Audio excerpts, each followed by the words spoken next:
Le vent n'a pas fini de souffler sur les visées du port de Québec. Afin d'en tester leurs tenants et aboutissants, l'administration portuaire souhaite développer le secteur de Beauport, droit devant. En ce début d'année, Beauport 2020 est passé à la table charnière, celle de l'analyse technique et de la consultation publique.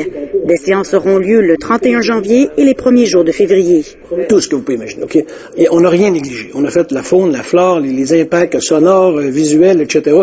Tout a été analysé sans absolument négliger quoi que ce soit. Or, les craintes de l'organisme Accès Saint-Laurent-Beauport sont profondes.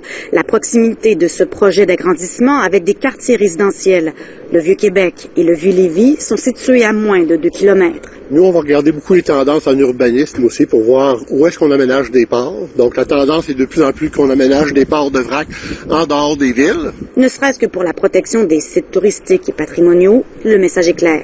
Il est temps là, que le port là, va faire ses devoirs puis s'en aille en dehors de la ville là, pour aménager son port de vrac. Cette nouvelle ligne de quai fera 600 mètres de long. Beauport 2020, c'est l'agrandissement de la ligne de quai de plus d'un demi-kilomètre. Le remblayage afin de permettre la mise en forme d'un arrière-quai d'une superficie de 17 hectares.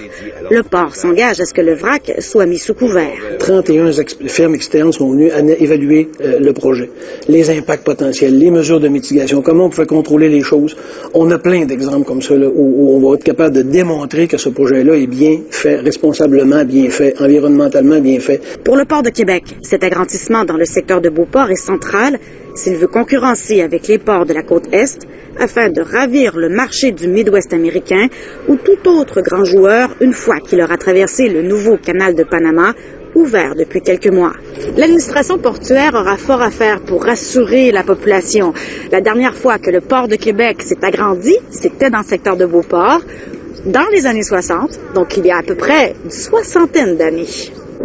Tout porte à croire que la réponse du fédéral qu'attend le port ne viendra pas avant la fin de 2017. Ici Cathy Sonnet, Radio-Canada, Québec.